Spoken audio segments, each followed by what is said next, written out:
కాకినాడ జిల్లా తుని మండలం సిహెచ్ అగ్రహారానికి చెందిన జాహ్నవి మిస్సింగ్ కేసు ఇప్పుడు ఎక్కడి వరకు వచ్చింది. సో ఇదే క్రమంలో ఒక ట్విస్ట్ అయితే బయటకు రావడం జరిగింది. ఏంటంటే జాహ్నవి మిస్ అయిన రోజున ఆహ్, తన బాబాయ్ ఎవరైతే ఉంటారో ఆ బాబాయ్‌కి కొంచెం అనుమానాస్పదంగా ఒక కార్ అయితే కనిపించింది. ఆ సీసీటీవీ ఫుటేజ్‌లో కూడా కనిపించిందని చెప్పేసి ఇప్పుడు తన బాబాయ్ అయితే కొన్ని వ్యాఖ్యలు అయితే చేయడం జరుగుతూ ఉంది. అదే విధంగా ఇప్పుడు నిన్న రీసెంట్‌గా ఆ కార్ అనేది తన బాబాయ్ పైన దాడి చేసింది అని చెప్పేసి కూడా మీడియా పరంగా తను మాట్లాడడం జరిగింది. ఒక వీడియో రూపంలో కూడా తను బయట పెట్టడం జరిగింది. మరి ఎందుకు ఆ దాడి చేసినట్టు మీకు ఎలా అనుమానం వచ్చింది అని అంటే గనక అప్పుడు కూడా ఇక్కడిక్కడ తిరిగింది. అప్పుడే కొంచెం అనుమానాస్పదంగా అనిపించింది. కానీ అలా అయ్యుండదేమో అని చెప్పేసి అనుకున్నాము.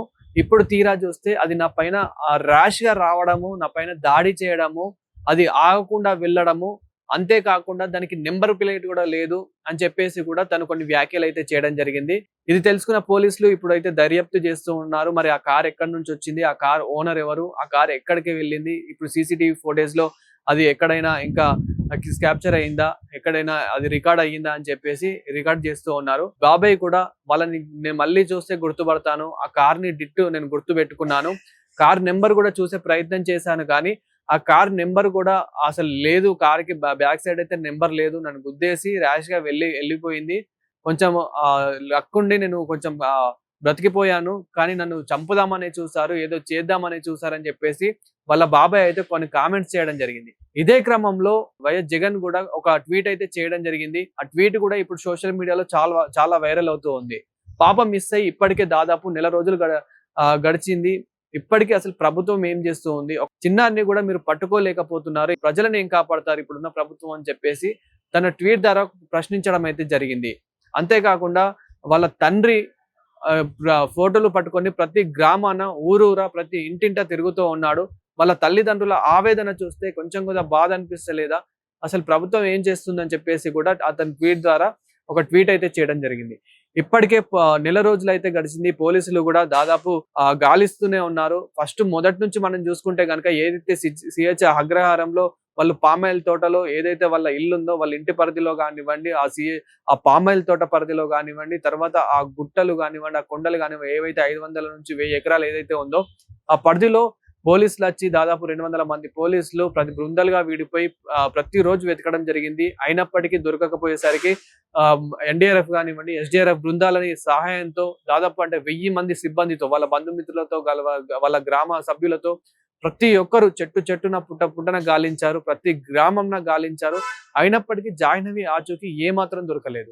వాళ్ళ ఎంక్వైరీలో ప్రతి చోట వాళ్ళు వాళ్ళ ప్లానింగ్‌లో ప్రతి చోట ఎంక్వైరీ చేయడం జరిగింది. ఫెన్సింగ్ ఏరియాస్ ఏవైతే ఉంటాయో వాటికి గూడా కొన్ని బొమ్మలను కట్టి అంటే ఏవైనా మృగాలు ఏమైనా చేసుండొచ్చా అనే కోణంలో గూడా పోలీసులు ఎంక్వైరీ చేశారు. ఎట్టకేలకి క్రైమ్ బ్రాంచ్ కూడా ఇందులోకైతే దిగడం అయితే జరిగింది. క్రైమ్ టీమ్ కూడా ఇందులోకి ఇన్వాల్వ్ అవ్వడం జరిగింది. అంతే ఎవరైనా కిడ్నాప్ చేసి ఉండొచ్చా? ఎవరైనా ఏదైనా చేసి ఉండొచ్చా? ఎక్కడికైనా తరలించి ఉండొచ్చా? అనే కోణంలో కూడా క్రైమ్ టీమ్ కూడా ఇందులోకైతే ఇన్వాల్వ్ అవ్వడం జరిగింది.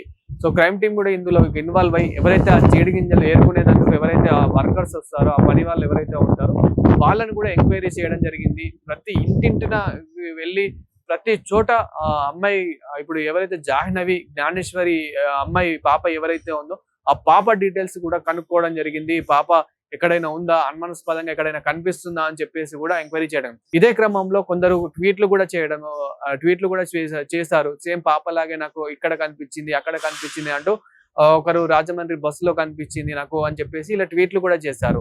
అంటే నాకు ఆ పాప రూపంలో గాని, పాప పోలికలతో నాకు ఒక పాప కనిపించిందని చెప్పేసి కూడా కొందరు పోలీసులకు ఇన్ఫార్మ్ చేయడం కూడా జరిగింది. ఇదే క్రమంలో ప్రభుత్వం నుంచి ₹1,00,000 అందజేస్తాము. పాప ఇన్ఫర్మేషన్ ఎవరైనా చెప్తే అని చెప్పేసి కూడా అనౌన్స్‌మెంట్ చేయడం జరిగింది. అయినప్పటికీ పాప ఆచూకీ ఏమాత్రం దొరకలేదు. ఎవరు కూడా పాప ఇన్ఫర్మేషన్ అయితే ఎవ్వరు కూడా చెప్పట్లేదు. ఇంతకసలు పాప ఎక్కడ ఉంది? ఎలా ఉంది? ఎవరితో ఉంది? అసలు ఏమైనా తింటుందా? లేదా? అని చెప్పేసి కూడా ఇప్పుడు వాళ్ళ తల్లిదండ్రుల ఆవేదన కూడా మనం చూడొచ్చు. వాళ్ళ తల్లిదండ్రుల బాధ కూడా మనం చూడొచ్చు. ఏ విధంగా బాధపడుతున్నారు? ఎంత బాధపడుతున్నారు? అని చెప్పేసి కూడా మనం ప్రతిరోజు చూడొచ్చు. ఒక వైపున వాళ్ళ తండ్రి ఏమో ప్రతి ఊరూరున ఫోటోస్ పట్టుకొని తిరుగుతున్న పరిస్థితి కనిపిస్తూ ఉంది. ఇటువైపున చూస్తే వాళ్ళ తల్లి అనారోగ్యంకి గురై ఆసుపత్రుల పాలైన పరిస్థితి మనకు కనిపిస్తూ ఉంది. ప్రస్తుతం తను చికిత్స పొందుతున్న పరిస్థితి అయితే కనిపిస్తూ ఉంది. ఏదేమైనప్పటికీ పాప మరి ఎక్కడ ఉంది? ఎలా ఉంది? అని చెప్పేసి అయితే ఇప్పుడు పోలీసులు అయితే ఇంకా ఇప్పటికీ దర్యాప్తు అయితే చేస్తూ ఉన్నారు, ఎంక్వైరీ చేస్తున్నారు, కానీ ఏమాత్రం ఆచూకీ అయితే దొరకట్లేదు. మరి పాపని ఏదైనా ఇతర స్టేట్ కి ఏదైనా తరలించి ఉండొచ్చా? ఎందుకంటే మనము ఎక్కువ చూస్తూ ఉంటాము, ఏ విధంగా కిడ్నాప్ చేస్తారు చిన్న పిల్లల్ని, ఏ విధంగా ఇతర స్టేట్స్ కానివ్వండి, ఇతర కంట్రీస్ కానీ తరలిస్తారు, వాళ్ళని ఏ విధంగా యూజ్ చేసుకుంటారు, పెద్ద అయిన తర్వాత ఏ విధంగా యూజ్ చేసుకుంటారు. ఇప్పుడు చిన్నగా ఉన్నప్పుడే వాళ్ళని తరలించి వాళ్ళ పిల్లల్ని చూపిస్తూ కొందరు అడుక్కుంటూ ఉంటారు. గతంలో మనం ఒకసారి చూసుకుంటే కనుక ఈ చిన్న పిల్లల్ని ఎత్తుకొస్తూ ఉన్నారు, వాళ్ళని చూపించి సింపతి క్రియేట్ చేసుకుని ఒక సెంటిమెంటల్ గా వాళ్ళు అడుక్కుంటూ ఉన్నారు సిగ్నల్స్ దగ్గర అని చెప్పేసి కూడా ఇలాంటి న్యూస్లు కూడా మనం చూసాం.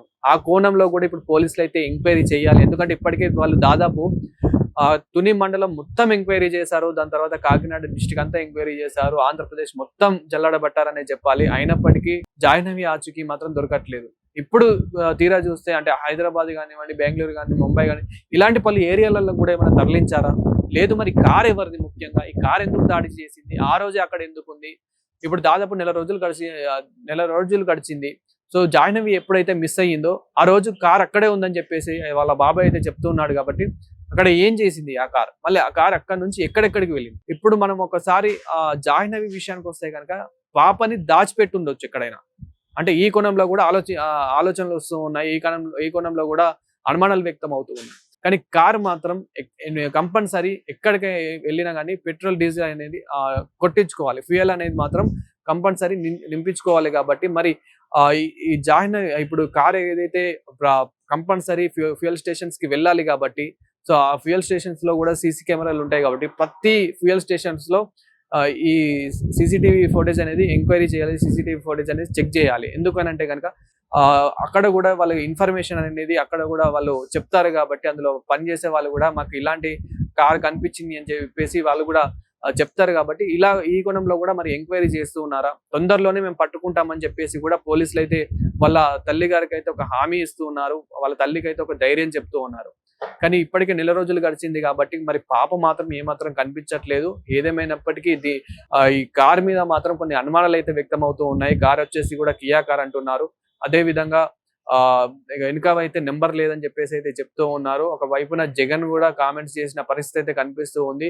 ఒక వైపున మేము ఎవరైనా చెప్తే, పాప ఆచూకీ చెప్తే, పాపతో ఆ పోలికలతో ఉన్నా కానీ మీకు ఏమైనా అనుమానం వస్తే కనుక మీరు చెప్తే కనుక మీకు ₹1,00,000 అందజేస్తాము పాపని పట్టించిన వారైతే కనుక అని చెప్పేసి కూడా గవర్నమెంట్ నుంచి అయితే ఒక అనౌన్స్మెంట్ అయితే చేయడం జరిగింది. ఏదేమైనప్పటికీ పాప ఎక్కడున్నా కానీ క్షేమంగా ఉండాలి, క్షేమంగా ఇంటికి రావాలని అయితే కోరుకుందాము. రైతు కోటేశ్వరరావు అండి, మాది జిల్లెడపూడి అండి. సుంకర్ జ్ఞానేశ్వరి వాళ్ళ అమ్మగారికి నేను బాబాయ్ని అవుతాను. కాంప్లైంట్లు అంటించడానికి నేను అనకాపల్లి వెళ్తున్నాను. వెళ్ళేటప్పుడు నన్ను ఒక కారు గుద్దేసిన తర్వాత నేను కింద పడిపోయాను. యూటర్న్ చేసుకుని వెళ్ళిపోయాడు ఆ కారు అయితే నన్ను అటాక్ చేయలేదు, నార్మల్గా యాక్సిడెంట్ అయ్యింది. నేను కంగారులో అటాక్ అని చెప్పేశాను. నేను ఇంటికి వచ్చేసి ఇంటి దగ్గర పడుకున్న తర్వాత మీడియా వాళ్ళు వచ్చి అడిగితే కంగారులో వాళ్ళకి కూడా ఇక్కడ సిహెచ్ అగ్రహారంలో చూసిన కారు ఆ కారు ఒకటి కాదు, 2 ఒకటి అనుకొని నేను కంగారులో అలా చెప్పేశానండి. ఇంతేనండి జరిగిందా. నన్ను అయితే అటాక్ చేయలేదు, నార్మల్గా యాక్సిడెంట్ అయ్యింది.